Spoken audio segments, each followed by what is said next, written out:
সারা বছর চাকরি করে ক্লান্ত শরীর ও অশান্ত মনকে একটু বিশ্রাম দিতে এই যুবক একদিনের জন্য জঙ্গলে অবকাশ যাপন করতে চায়। এজন্য জঙ্গলের ভিতরে প্রবহমান একটি জলাশয়ের উপর প্লাস্টিকের ট্যাপ দিয়ে আরামদায়ক একটি ঘর তৈরি করে, যাতে সেখানেই সে বিশ্রাম নিতে পারে।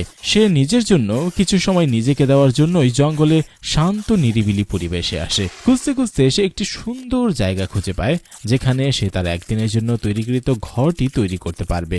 বাড়ি থেকে আনা প্লাস্টিকের টেপ 4টি গাছের সাথে বিভিন্ন সিস্টেমেটিক ওয়েতে পেঁচিয়ে জলাশয়ের উপরে তার অবকাশ যাপনের ঘরটি তৈরি করতে থাকে। আসলে অলিভার একটি প্রাইভেট কোম্পানিতে চাকরি করে। সকাল 9টায় বের হয় এবং রাত 8টায় বাড়িতে তাকে আসতে হয়। এটাই তার চাকরির ডিউটি টাইম। সারাদিন অফিসে হাজার রকমের প্যারা নিতে হয় তার। এক রাশ ক্লান্তি নিয়ে রাত 8টায় বাড়িতে ফিরে বিভিন্ন সাংসারিক ঝামেলা সেরে খেয়ে দিয়ে সে আবার ক্লান্তির ঘুম দিতে হয়। আবার পরের দিন সকালে ঘুম থেকে উঠে আবার সেই অফিসে যেতে হয়। এভাবে দিনের পর দিন, বছরের পর বছর চলে যাচ্ছে অলিভারের।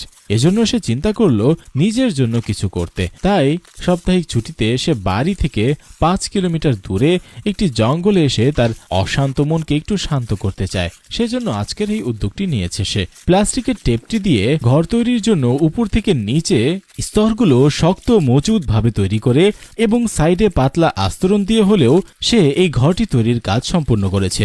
সামনের দিকে একটা ছোট্ট দরজার অংশে ফাঁকা জায়গা রেখেছে। ঠিক পরিপূর্ণভাবে এই ঘরটি তৈরি করার পরে ক্লান্ত শরীরটিকে এই ঘরটির ভিতরে সুন্দরভাবে বিছিয়ে দিল।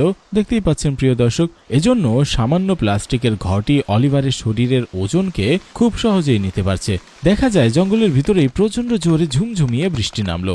বাইরে যতক্ষণ বৃষ্টি হচ্ছিল, অলিভার তখন সারা বছরের ক্লান্তির ঘুম দিল এর ভিতরে। অনেকক্ষণ বিশ্রাম করায় অলিভার তার ক্ষুধা নিবারণের জন্য কুড়াল নিয়ে বেরিয়ে পড়তেই দেখা যায় জঙ্গলের ভিতরেই পড়ে থাকা শুকনো ডালপালা, মরা গাছের ছাল, ছোটখাটো খড়কুটো নিয়ে তার তৈরিকৃত বাসস্থানে আসে। প্রিয় দর্শক, আপনাদের মনে প্রশ্ন আসতে পারে যে এই বৃষ্টি ভেজা জঙ্গলে শুকনো খড়কুটো কিভাবে আসলো? আসলে জঙ্গলের ঘনত্ব বেশি থাকায় এর ভিতরে অনেক জায়গায় পানি পৌঁছাতেই পারেনি। সেখান থেকেই শুকনো এই খড়কুটো সংগ্রহ করে তার বাসস্থানের সামনে এনে চকমকি পাথর দিয়ে আগুন জ্বালিয়ে নিল। একটু শীত শীত লাগছিল অলিভারের, কিন্তু আগুন জ্বালানোর পর গরম বাতাস তার শেল্টারের ভিতর আসার কারণে সে অনেকটাই আরাম অনুভব করলেন।